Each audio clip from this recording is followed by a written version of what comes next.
Stone Soup, retold by Heather Forrest, illustrated by Susan Gaber.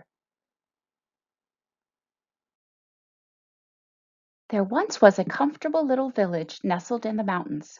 The people who lived there had more than enough to keep themselves content. One day, two travelers came along. Their coats were tattered, their hats were torn, their dusty shoes had holes in their soles. Hungry and tired, one traveler said to the other, "Surely someone here can spare a bit of food." They knocked boldly on a door. It creaked open, and a woman asked, "What do you want?"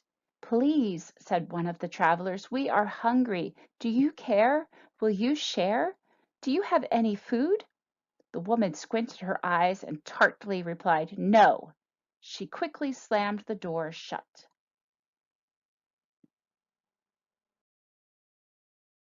The travelers walked a little farther down the road and knocked on another door. A young boy answered. His chocolate brown eyes were sweet. "Good day," he said shyly. "What do you want?" "Please," said one of the travelers, "we are hungry. Do you care? Will you share? Do you have any food?" The boy replied, "There is no food here," and closed the door. The travelers wandered wearily through the village, knocking on every door, but everywhere they heard, "I don't care, I won't share, there is no food." They sat to rest beside a well. One traveler sighed and clutched his empty belly. He said, "If there is really no food in this elegant little village, then the people who live here are in greater need than we are. We should make them our magical soup."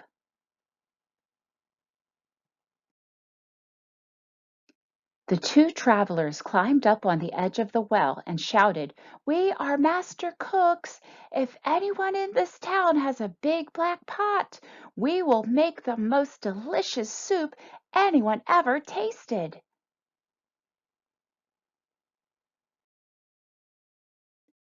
A door slowly opened. A round man emerged carrying a gigantic black pot.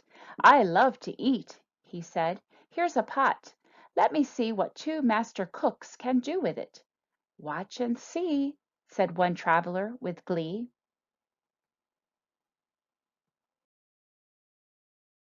The travelers filled the pot with cold water and built a fire. Soon the flames licked the sides of the pot and billows of steam rose into the air. Curious people began to gather. "What is happening?" the townspeople asked. "We are making an unusual soup," said one of the travelers. "It requires a special magical ingredient. I am certain that we will find it in this town."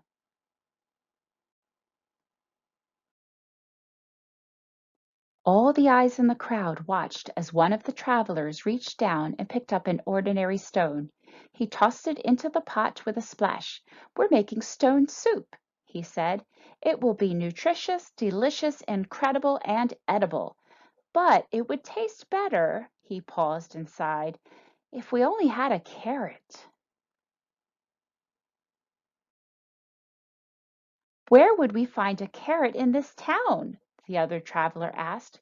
"We knocked on every door and everywhere we heard, 'I don't care, I won't share, there's no food.'" "Then perhaps we cannot make the delicious soup after all," they both announced with a sad shrug of their shoulders, and began to turn away. A child timidly raised her hand and said, "Wait, I might have a small carrot."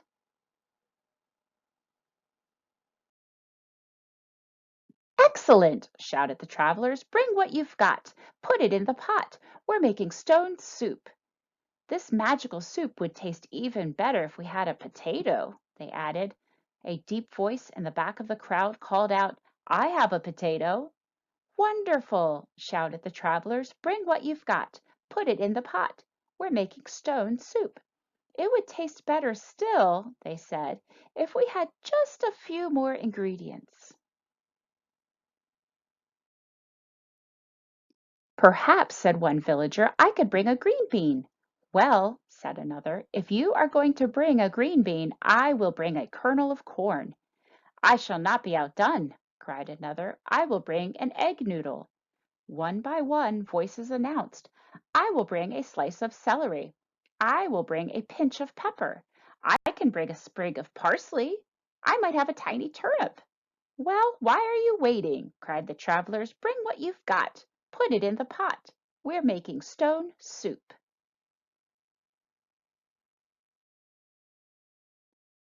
Everyone in the town ran home to bring one small thing to put in the pot. Food flew through the air and landed with splashes in the growing soup. Soon the huge pot was full and simmering. A wonderful smell drifted through the air.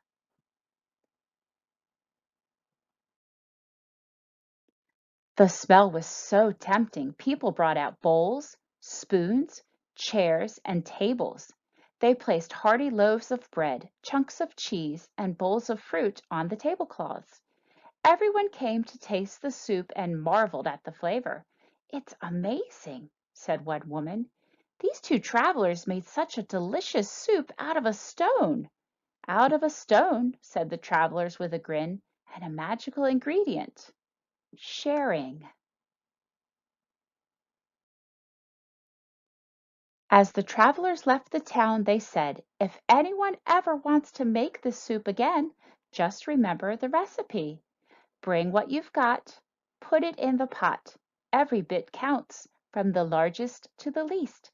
Together we can celebrate a stone soup feast.